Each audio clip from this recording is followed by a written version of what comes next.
Hey, what's going on? My name's Jacqueline. Welcome back to a brand new video here at the channel. We have got some Star Wars news. Some Star Wars news has come out. And it's very rare for me to do Star Wars videos.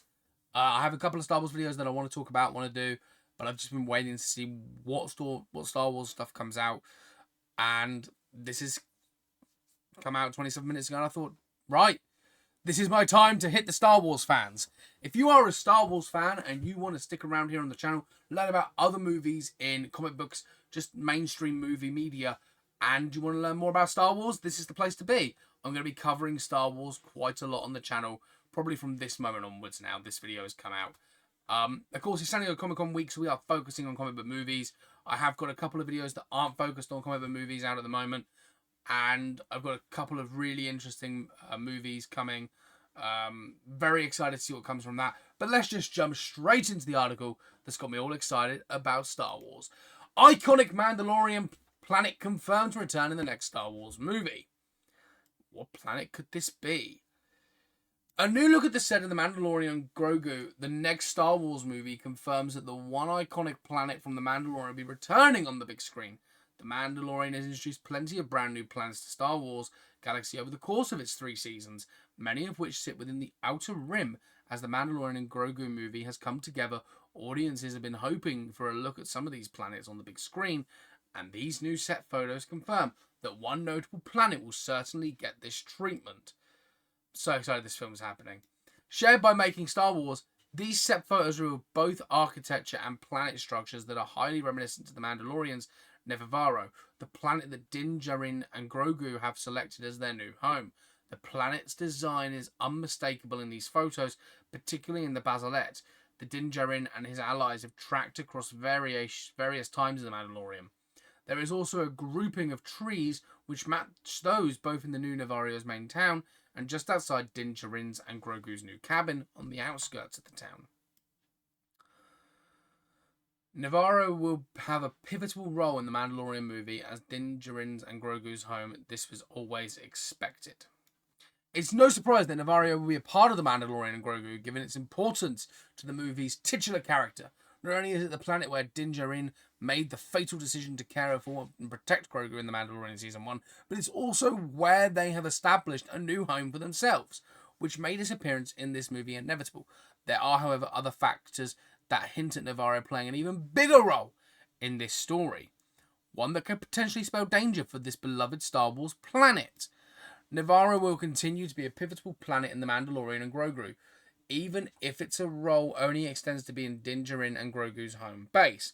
Though Nevarro has yet to receive a specific location in the Star Wars galaxy, Greef Karga has confirmed that it sits on the Hiding Way, which is one of the galaxy's most important hyperspace routes. With the return of Grand Admiral Thrawn, the threat of the resurgent Imperial uprising, has been more imminent in targeting hyperspace routes such as this would give them a leg up in any kind of conflict. It could very well be then that Nevarro and the other planets along this route continue to be targets, just as Nevarro was in The Mandalorian Season 3.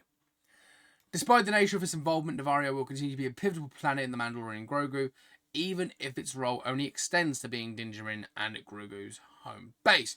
Hopefully viewers will get a glimpse at what their life of Nevarro is like, setting the scene for how things have changed before whatever big adventure they will go on in this movie. Things will certainly be different on Nevarro without Greef Karga due to Carl Weathers' tragic passing, but The Mandalorian and Grogu has the chance to pay a beautiful tribute to him through Nevarro. The Mandalorian and Grogu hits theaters on May 22nd, 2026. That is all it says. So, it's not really a surprise that this planet is going to be in the movie. It's not. It's a big planet within the Mandalorian. It's the home base. And the movie prospect. I want to talk about this a bit more in depth because The Mandalorian is a fantastic show. 3 seasons. Loved all 3 seasons. When we heard we were getting season 4 would be a movie, I was a bit annoyed about that. I wanted it to be a series. I do wonder whether they're doing the movie and then they're going to come back and do a season 4, 5, 6. Who knows? But it's interesting to see that they're going along the path of they're keeping it very true to the show. It's great to see that Jon Favreau and Dave Filoni have basically been given the green light to do whatever they want. I'm assuming they're the ones doing this movie. I try to stay away from this film as much as possible. Don't really know much about it, but I have to assume, considering they did the show, that they're doing the Mandalorian movie, with it releasing in 2026 as well. You know, it's about 2 years away still. Stuff, and it seems like it's already started filming from set photos, but it's very good to know that we're going to get some familiar scenes in this movie. We're going to get a familiar planet, one that's true to the Mandalorian show. I'm excited for the movie because it's a Star Wars movie. I'm excited to sit in a cinema again and watch the big Star Wars letters come on screen. I just worry that with it being a movie, it's going to receive a lot of hate, because you can get a lot into 8 hours of TV compared to a 2.5 to 3 hour movie. There is going to be so much stuff. The worst part about this is because it's been a show.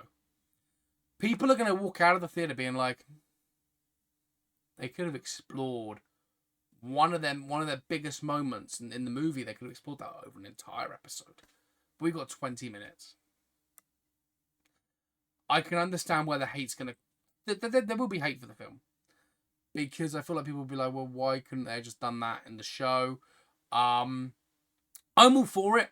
I just don't want them to mess it up. That's essentially my whole issue and dilemma with it. It's like, you know, it's great.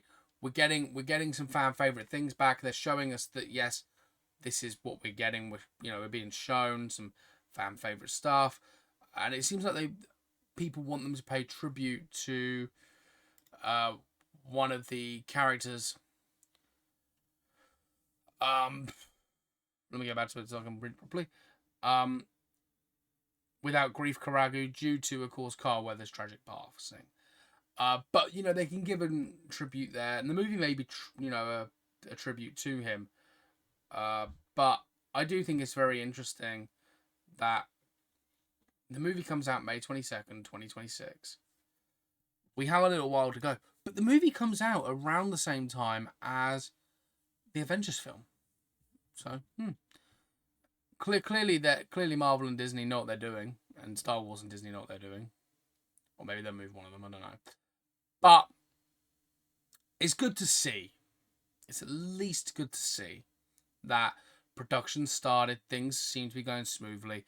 I just worry for the harsh reality of they are going to probably be compared. This movie is going to be compared to the show. Oh, is it as good as the show?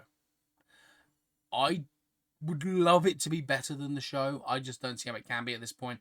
But I'm going to reserve all my judgment until we get a couple of trailers, till we get some more information. I just wanted to do this video because it's very nice to know we are getting that old planet back. We're getting that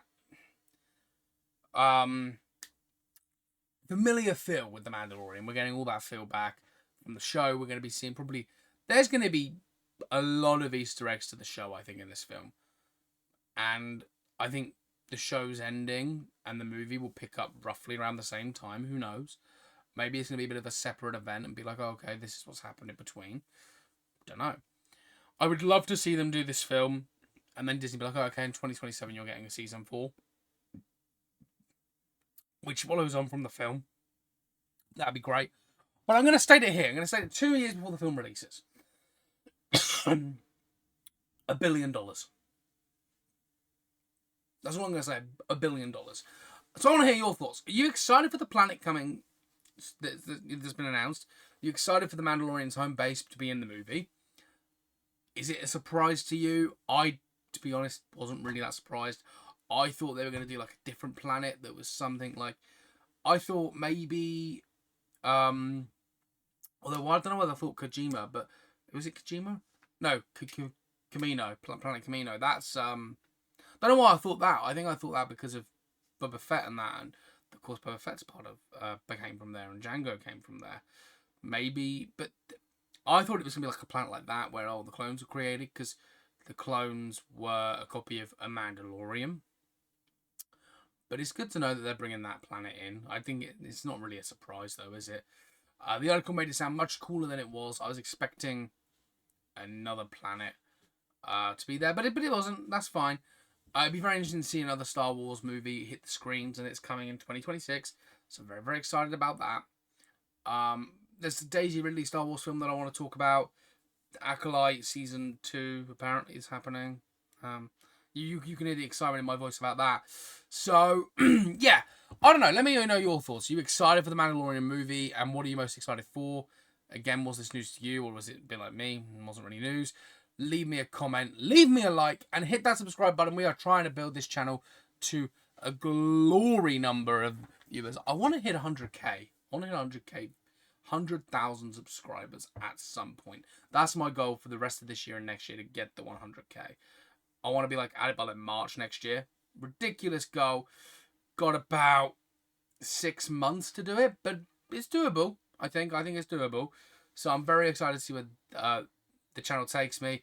What other things we're going to be covering on the channel, where you're going to have to subscribe to find out. I have some Marvel and DC stuff on the channel if you want to check all that stuff out. That's all good stuff. So yeah, just hit that like button, hit the subscribe button, hit the comment button, and leave me a comment down below. And if I think your comment's worth, has a good piece of knowledge in, maybe, you could teach me something about the Star Wars universe. I am not perfect. I've been a Star Wars fan for many years, but I've sort of slacked recently, given the fact of the shows and the movies just being in decline at the moment. This movie could bring us back, a bit like Deadpool and Wolverine's brought the MCU back. Who knows? But with that being said, I'll see you on the next one, and as always, stay cinematic.